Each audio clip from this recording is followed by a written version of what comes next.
Hi, I'm Noelle from GurdyWorld.com. We're doing a series of videos for beginners on the basics of the hurdy-gurdy. This video today is focusing on tuning the instrument and playing your first notes. Not all hurdy-gurdys are tuned the exact same way, nor are they tuned to the same notes. So it's important to talk to your luthier and get the information from them about what each string is tuned to, and write it down on a note card or a piece of paper. Keep it handy, like in your case or somewhere, so that you can always refer to it at first until you finally memorize and learn what your strings are supposed to be tuned to. For instance, I have mine right here. For this video, we're going to be using an instrument that's tuned GC. This is the traditional and most common tuning for a hurdy-gurdy. The same concepts apply for other tunings and strings. Just make sure you're tuning to the correct octave and pitch. So what does that mean? We're going to be using scientific pitch notation when talking about notes on this video. So that means that there's a designated note name and numbered octave.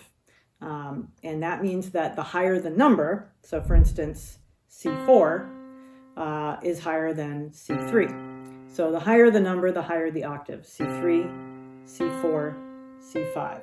We move to the next octave on the note C, which means that C4, which is middle C on the piano keyboard, is higher than A3. When we tune, we want to start with the melody string. In this case, I've got two melody strings here. And as I told you before, one is a G4 and the other is a G3. As a beginner, we want to keep it simple though. So I'm just going to pick one melody string. It's better just work with one thing instead of multiple things. That way you won't get so confused. We're going to start with the lower melody string, which is G3. You'll notice I have a little tuner clipped on here. This is a useful piece of kit. If you don't want to buy a tuner, and you want to use your phone app, which I don't recommend having a phone in your studio when you're trying to practice, but it's cool. You can use a phone app. There's one called Pano Tuner, P-A-N-O Tuner. It's free. It's really good. You may have other tuners that you use. Any will do. It's easier if the tuner gives you the octave as well as the note name. So if it also says G3 versus G4, because at first for beginners, we've had some beginners that are tuning a G3 all the way up to G4, the string snaps, and it's because they don't know where they are on that hertz or octave range. So if you have a tuner that gives you the hertz or the octave, this is great, as long as you can convert the hertz to the octave and know where you are. If you're not sure where you are starting, start completely by detuning the string. Just start slowly tuning it back up to where it's supposed to be.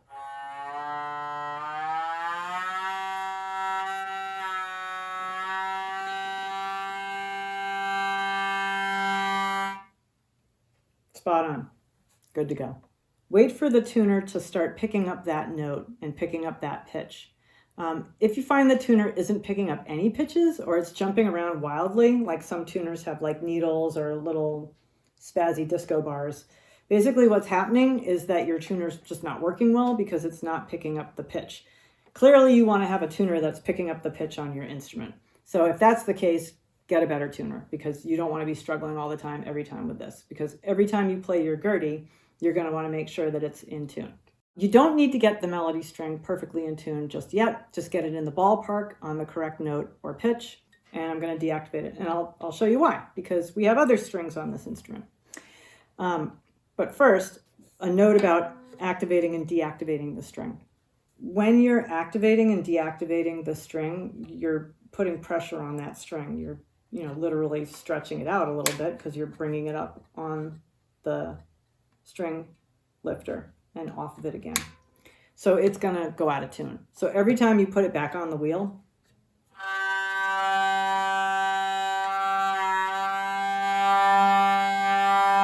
you're probably going to have to retune it. Now we're going to deal with the trumpet. You may have multiple trumpets with dogs. Woof, woof.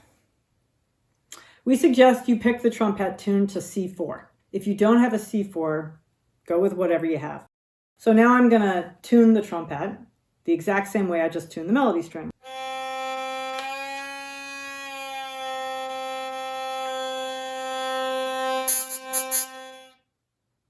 I've just used my tuner to get it on the right pitch. Next, we activate the drone of the same pitch. So in this case, it's going to be our C3 drone. This one we're going to tune without the tuner. But you're going to, because we want you to listen with your ears. Because once things are in tune with the tuner, you still have to adjust by ear so that everything is like kosher, okay?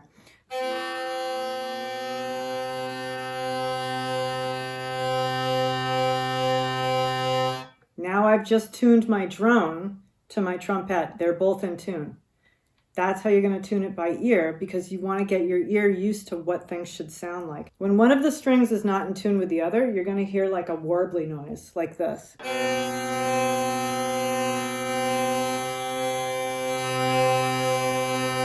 Okay, so this is slightly out of tune. You can hear it kind of warbling.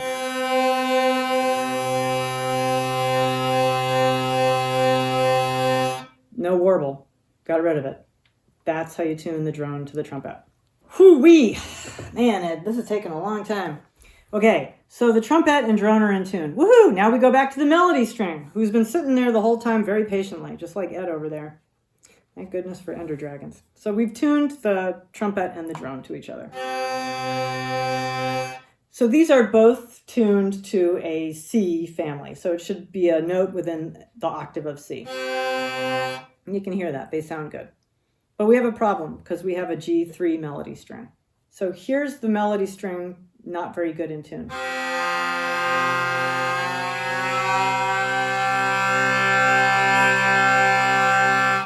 So I brought that G up to G3. These two are still C. Here's the other way I like to look at it. Let's just make this into a C. We make it into a C by 1, 2, 3. The third key on your keyboard, maybe, is C, but we're going to learn the notes in this video too. So we're looking for the bunny ears. So 2 keys like this. The key to the left of the bunny ears is C. And then you can hear by ear. When you're pressing on this key, right, if it sounds like, press a little harder. There you go. You're pressing these tangents to hit these strings. So some of them you're going to have to hit harder than others. And again, this is some of the components that we have to understand by ear with this instrument.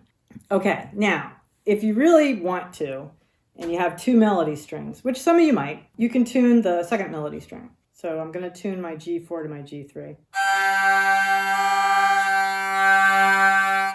There we go. So now they're in unison, but one is lower, one is higher. If you have melody strings tuned to different notes, don't activate them both at the same time. That'll just sound like creepy, weird horror music. Now we're going to get to playing Woo! We play with our fingers, so we kind of have to know what the numbers are. 1, 2, 3, 4. 1, 2, 3, 4. Thumb, wink. For the first exercises and etudes that we're going to do, we're going to deactivate every single string except for the one melody string that we're going to use. This instrument is playing in treble clef for the melody strings. The sheet music that we're going to have and supply with these videos has the etude written in G4 and in G3. So there's a version that shows the notes if you were playing on your G4 string, and the same version written if you're playing on your G3 string. To start with, we're going to learn 5 notes that you can play without shifting your hand around the keyboard. We want to make sure that we can play these 5 notes and we know what they look like on the staff. The first note is the open note, and that's obviously going to be G because it's our G string.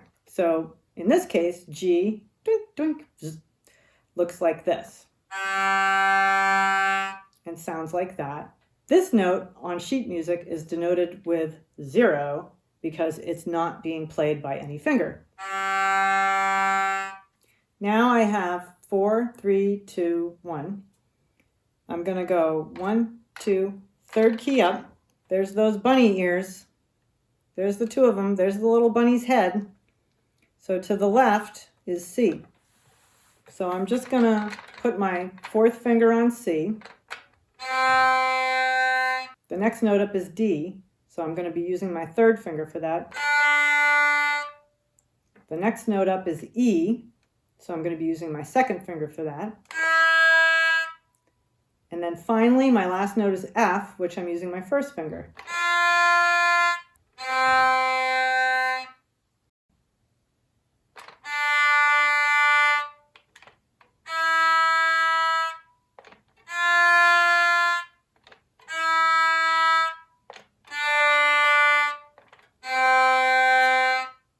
Okay, now the other thing is, without just practicing the open note, if you're having problems moving your fingers up and down on the keys, remember, we're not looking at them. We don't want to. So we want to be able to look at the sheet music. But also, even if your sheet music phobia kicks in, you still don't want to be looking down there the whole time, right? Because you want to be looking around here. So you can just practice 4, 3, 2, 1, 2, 3, 4. 4, 3, 2, 1, 2, 3, 4. 1, 2, 3, 4, 3, 2, 1. 1, 2, 3, 4, 3, 2, 1. Okay, so this etude is in the time signature 4/4, which basically means 4 beats per measure. 4 beats per measure. So 1, 2, 3, 4. 1, 2, 3, 4. It's important to understand meter, because if something's in 3/4, it doesn't just mean that there's 3 beats in a measure. It's how you feel the accent or the emphasis on what beat. So in 3/4, it's 1, 2, 3. 1, 2, 3. Just like if we have something in 2/4, it's like a march. 1, 2, 1, 2, 1, 2, 1, 2. So 2/4, 3/4, and 4/4 are all completely different feelings. It's not just about the quarter note. Music can't just always be accenting every beat. There's a purpose for meter.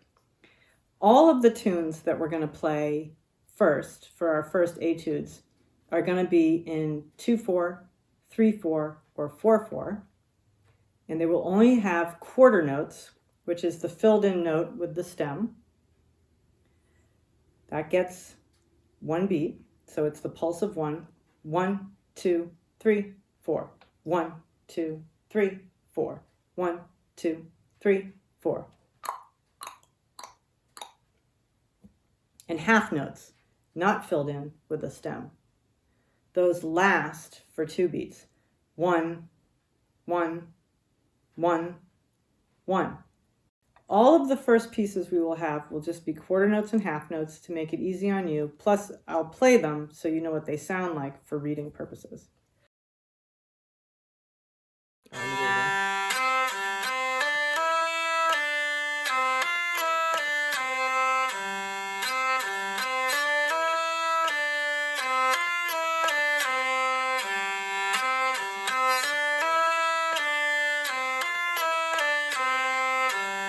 Now I'll do it on the higher string.